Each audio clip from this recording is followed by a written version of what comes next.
नमस्कार।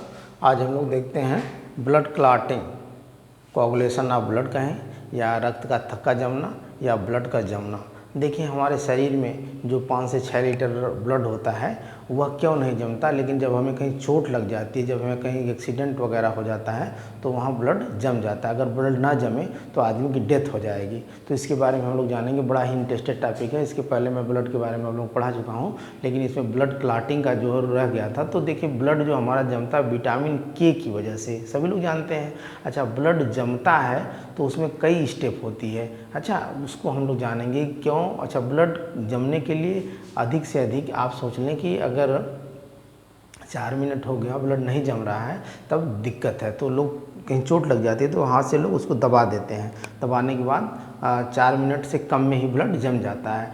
तो उस तरीके से ब्लड जमने के लिए क्या क्या चीज़ें हमारी प्रक्रिया होती है उसको हम लोग समझेंगे। देखिए ब्लड जमने की प्रक्रिया को कैस्केडिंग कहते हैं। और आप देखें कि जो ब्लड हमारा होता है उसमें आरबीसी, डब्ल्यूबीसी और प्लेटलेट्स होता है। तो आरबीसी और डब्ल्यूबीसी का जो ब्लड जमने में कोई रोल नहीं होता, केवल प्लेटलेट्स को आप जब उसमें पढ़े होंगे ब्लड में तो थ्रोम्बोसाइट्स कहते हैं। ये थ्रोम्बोसाइट्स जो होती हैं यही ब्लड जमने में मुख्य भूमिका निभाती हैं। तो इस तरीके से हम लोग देखते हैं कि यहाँ पे देखें जब हमें कहीं चोट लग जाती है, ब्लड हमारे शरीर से बाहर निकलने लगता है, हमारे रक्त वाहिनियों से बाहर निकलता है तो वह जाके जम जाता है। इसकी परिभाषा अगर आपसे पूछी जाए कि रक्त का जमना किसे कहते हैं, तो जब कभी हमें चोट लगती है या किसी कारणवश हमारे कट जाता है तो रक्त की वाहिनियों से ब्लड जब निकलता है और कुछ देर के बाद वहाँ जम जाता है, पपड़ी पड़ जाती है, तो उसे हम कहते हैं रक्त का जमना। ये तो साधारण सी बात है। लेकिन उस प्रक्रिया में कौन कौन जो है प्रक्रिया होती है, जैसे जब हमारा ब्लड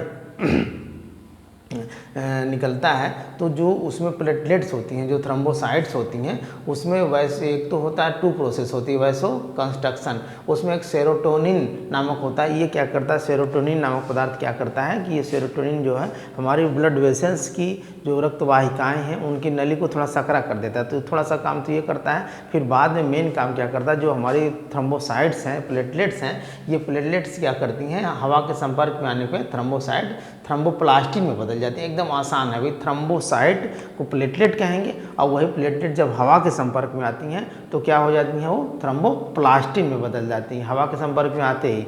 और यहीं आप देखें कि जो हमारे रक्त नलिकाओं में, धमनी और शिराओं में जो ब्लड बहता है तो उस क्यों नहीं जमता, क्योंकि हिपैरिन नामक पदार्थ के कारण वह नहीं जमता।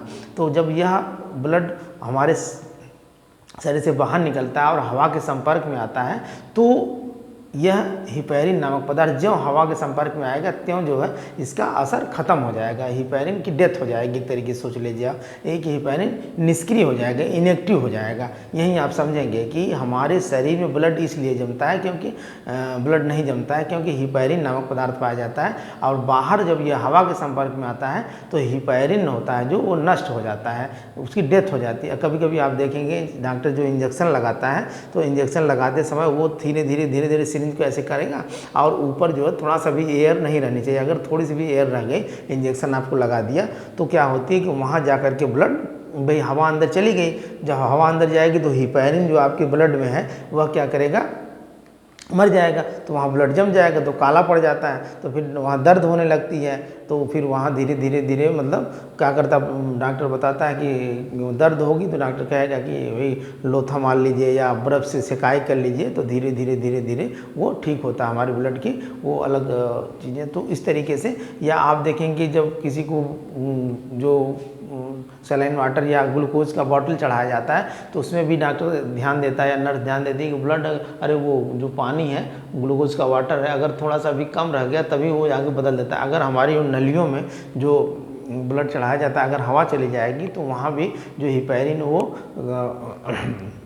काम नहीं करेगा, यानी निष्क्रिय हो जाएगा। फिर वहाँ पे जा कर के भी ब्लड जो है जम जाएगा। तो इस तरीके से वो ये हिपैरिन होता है जो हमारे ब्लड को शरीर में जमने नहीं देता है, और बाहर जब हमें चोट लगती है, ब्लड बाहर आता है संपर्क में, तो हिपैरिन नष्ट हो जाता है और बाहर ब्लड हमारा जम जाता है। इसको आप समझेंगे कि कौन नहीं जमने देता, हिपैरिन। फिर दो थ्रोम्बोप्लास्टिन क्या करता है, थ्रोम्बोप्लास्टिन जो है कैल्शियम आयन और प्लाज्मा प्रोटीन होती है, उससे मिल करके थ्रोम्बोप्लास्टिन क्या बना, प्रोथ्राम्बिनेज बना लेता है। क्या बना लेता है, प्रोथ्राम्बिनेज। ये प्रोथ्राम्बिनेज क्या करता है, प्रोथ्राम्बिनेज जो है ये एक प्रकार से एक प्रोटीन होती है प्रोथ्राम्बिनेज, प्लाज्मा प्रोटीन में प्रोथ्राम्बिनेज। ये प्रोथ्राम्बिनेज जो है, बाय प्रोथ्राम्बिनेज के द्वारा जो है प्रोथ्राम्बिन जो है किसमें, थ्राम्बिन में बदल जाता है। थ्राम्बिन यानी जब तक वो इनएक्टिव स्टेज में है तो उसको प्रोथ्राम्बिन कहेंगे, निष्क्रिय अवस्था में है तो उसको क्या कहेंगे, जो है प्रोथ्राम्बिन कहेंगे। अब ये जो प्रोथ्राम्बिन क्या बन जाएगा, प्रोथ्राम्बिनेज के द्वारा किसमें बदल जाएगा, थ्राम्बिन में बदल जाएगा, थ्राम्बिन में बदल जाएगा। ये एक थ्राम्बिन एंजाइम होता है। यह थ्राम्बिन क्या करता है, यह थ्राम्बिन जो फाइब्रोनोजन होता है, फाइब्रोनोजन नामक प्रोटीन होती है, इस फाइब्रोनोजन से थ्राम्बिन मिल करके क्या बना लेता है, फाइब्रिन बना लेता है। अब फाइब्रिन जो होता है एक तरीके से जालीदार, जो जहाँ चोट लगी रहती है वहाँ एक जाल बना लेता है, एक तरीके से एक जेली टाइप संरचना बना लेगा, जाल बना लेगा, और उसमें जो हमारा आरबीसी, डब्ल्यूबीसी और प्लेटलेट्स होंगी तो वो जाकर के उसमें फंस जाएंगी। जब फंस जाएंगी तो वहाँ जाकर के जो है एक तरीके से रोक देंगी ब्लड के सर्कुलेशन को, और वहाँ धीरे धीरे धीरे धीरे हवा जब संपर्क में आएगा, ब्लड नीचे से निकल रहा है, हवा के संपर्क में आ रहा है, हिपैरिन इनएक्टिव हो जा रहा है, निष्क्रिय हो जा रहा है, तो वहाँ धीरे धीरे थक्का बन जाएगा और कुछ देर के बाद पपड़ी बन जाएगी, सूख जाएगी। फिर जब हम उसको ऐसे कुरेद देते हैं तो फिर ब्लड निकलने लगता है। तो इस तरीके से एकदम आसान समझेंगे हम लोग कि क्या है, ये आप समझे, थ्रोम्बोसाइट्स को ही प्लेटलेट्स कहते हैं। थ्रोम्बोसाइट्स हवा के संपर्क में आई तो क्या बोले, थ्रोम्बोप्लास्टिन बन गई, और उसके अंदर जो हिपैरिन होता है वह जो हमारे ब्लड को जमने नहीं देता, यह भी हवा के संपर्क के आने पर इनएक्टिव, निष्क्रिय हो जाता है। यही आप समझेंगे, ठीक है। और थ्रोम्बोप्लास्टिन जो है क्या करता है, कैल्शियम आयन, यदि कैल्शियम आयन भी होता है, विटामिन के भी होता है, तो यह क्या करता है, कैल्शियम आयन से मिल करके और कुछ प्लाज्मा प्रोटीन से मिल करके प्रोथ्राम्बिनेज बना लेता है। ये प्रोथ्राम्बिनेज के द्वारा जो प्रोथ्राम्बिन जो है थ्राम्बिन में बदल जाता है, इसे आप जब समझेंगे। और थ्राम्बिन जो है फाइब्रोनोजन को किस में बदल देता है, फाइब्रिन में बदल देता है। तो इसमें आप देखेंगे जब फाइब्रिन बन जाएगा, इस तरीके से ये संरचना पूरी जाली जाली, जहाँ काट लगा ऐसे ऐसे जाली टाइप संरचना हो जाएगी, तो महीन महीन जाली टाइप ऐसे ऐसे ये संरचना हो जाएगी। तो उसमें जो हमारी आरबीसी है और आरबीसी, डब्ल्यूबीसी और प्लेटलेट्स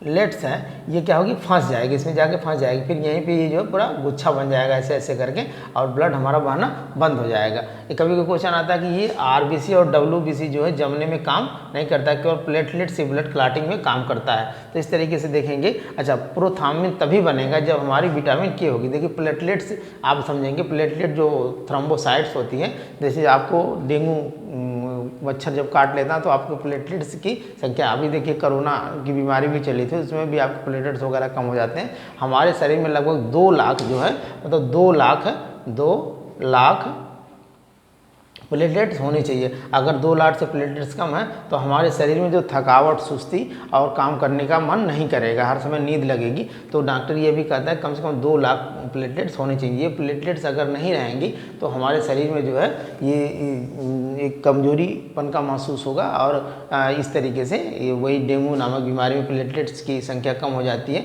तो इसको खाने के लिए जैसे बकरी का दूध हो गया, पपीते की पत्ती हो गया, जो है पपीता हो गया, इस तरीके से लोग बताते हैं, और बहुत सारी दवाएं भी दी जाती हैं। तो इस तरीके से ये है आपका बहुत इजी है जो है ना।